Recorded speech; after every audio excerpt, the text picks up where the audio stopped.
Welcome to Mornstead, a prominent region within the vast and sprawling world of Lords of the Fallen. In today's extended gameplay walkthrough, we're sharing an exclusive look at just some of the diverse and harrowing areas you'll journey through in your epic quest to overthrow Adir, the demon god.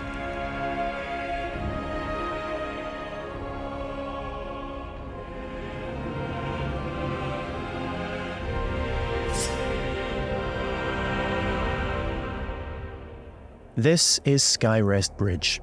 It is guarded by Pieta, she of the Blessed Renewal, one of the game's early boss encounters. We must triumph against her in order to proceed with our holy charge, to restore radiance to the 6 beacons of the Sentinels, and thwart Adir's uprising. O holy Aureus, by your radiance grant me the strength to continue to endure these dark days, to lay bare the path to salvation. And yet you now appear before me, a stranger, a betrayal made flesh, and one I cannot brook.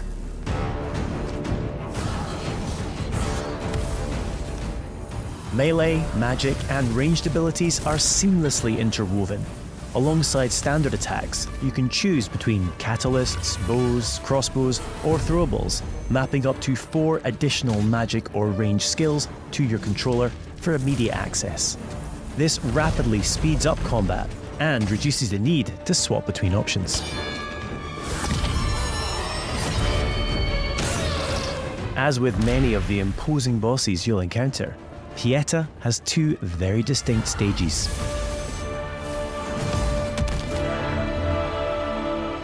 Death is not necessarily the end in Lords of the Fallen. When slain in Axiom, the realm of the living, you'll resurrect in Umbral, the realm of the dead. We now have one final chance to survive.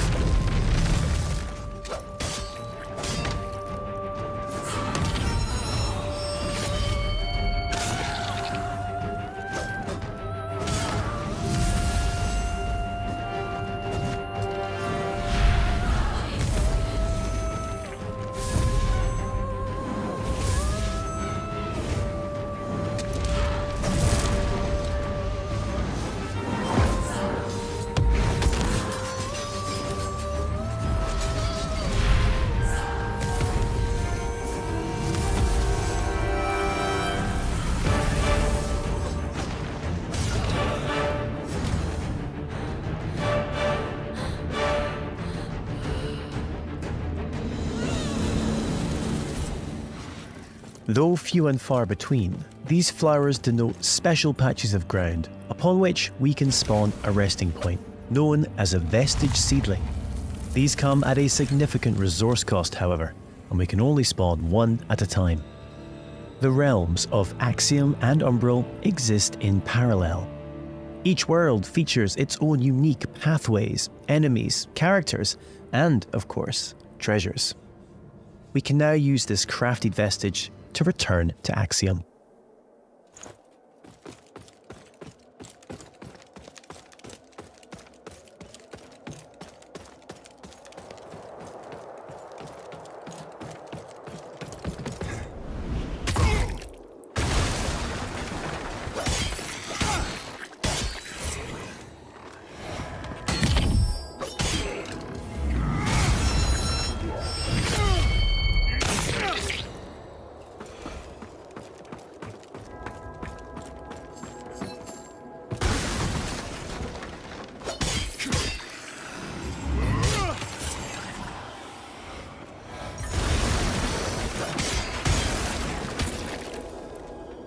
We can peer into the secondary realm at any time by raising the Umbral lamp. Though be advised, this also renders you vulnerable to its inhabitants.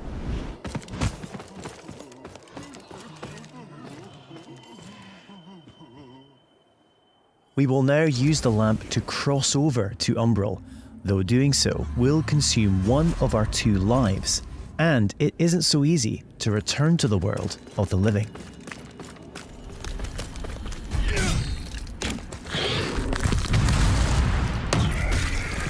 Many enemies require a different approach to combat.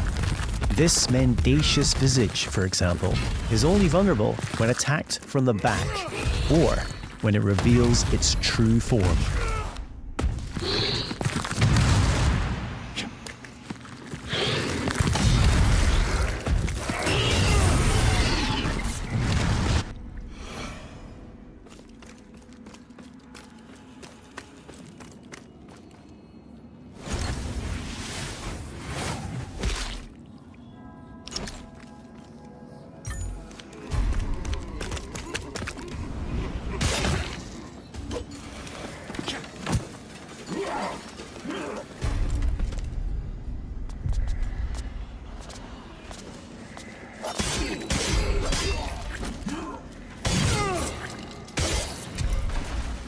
You'll also come across permanent vestiges on your travels. As well as using these to return to Axiom, you can also level up your stats at these locations.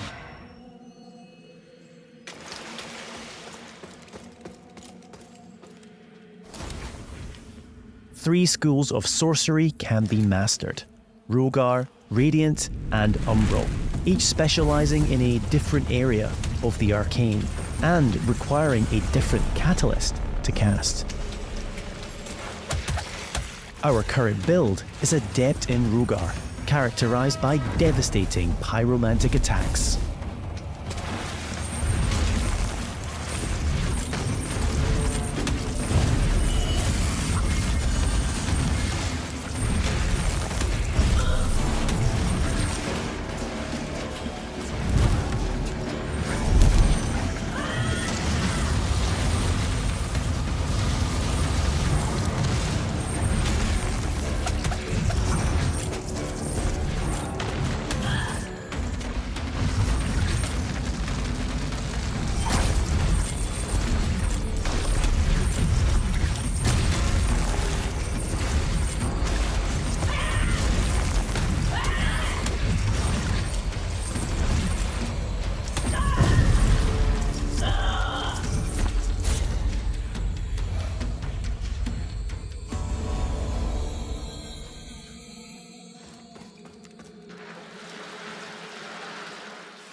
An age-old borough built into the very cliff face, Pilgrim's Perch typifies the verticality of Moonstead. There are myriad pathways stretching both above and below, with hidden areas, treasures, and NPCs all awaiting discovery.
As a lamp bearer, all players are equipped with a devastating ability, the Soul Flay.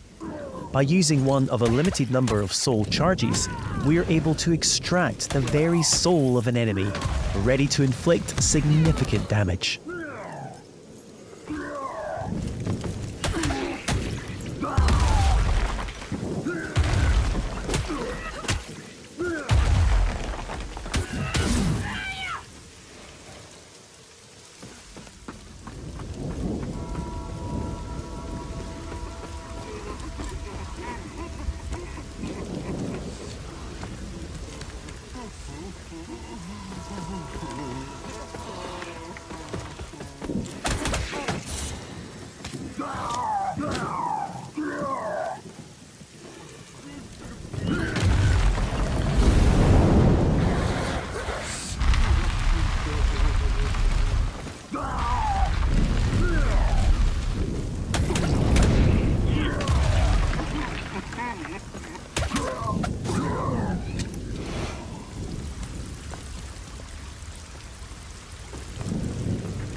The Soul Flay ability can also be used to manipulate the very environment when in Umbral.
We now find ourselves in Lower Calrath, an ever-burning district renowned for its displays of barbarity.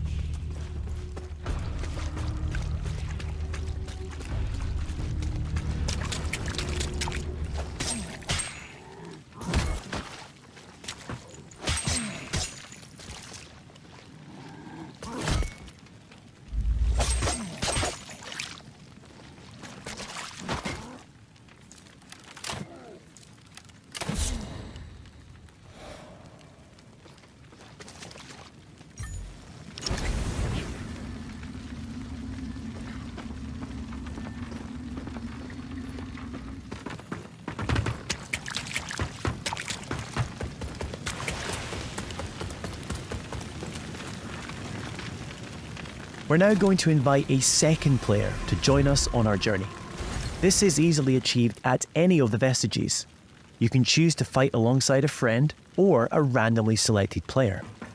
Either way, your co-op companion will remain at your side for as long as you or they choose.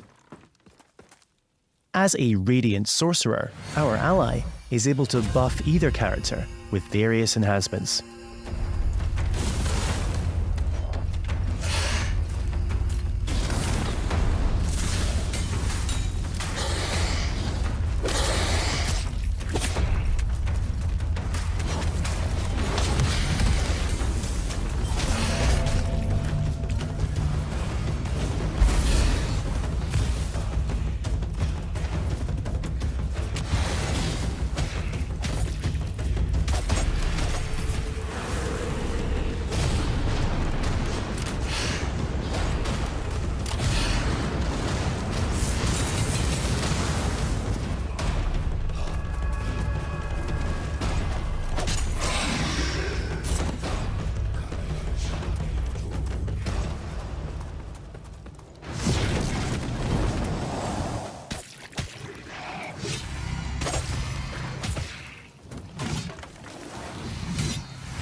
It appears our way is blocked by an umbral entity. We will need to track its tendrils in order to locate and expel the source of its power.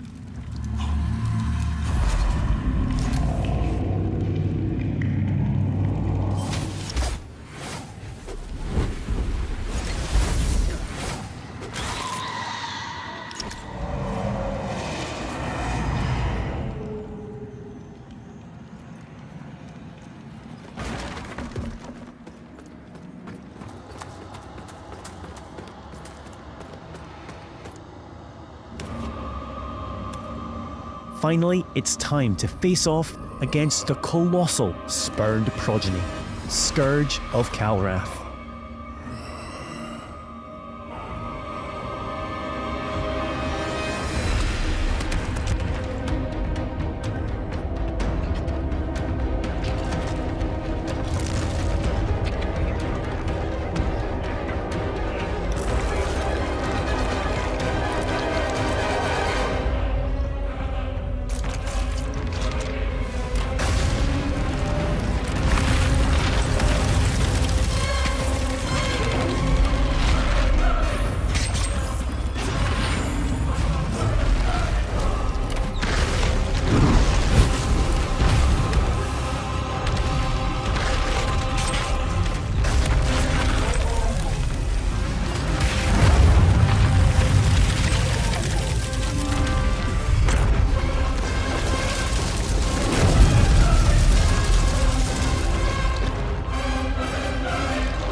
The lands of Mornstead await you. Pre-order Lords of the Fallen now and prepare to unleash the darkness on Friday, the 13th of October.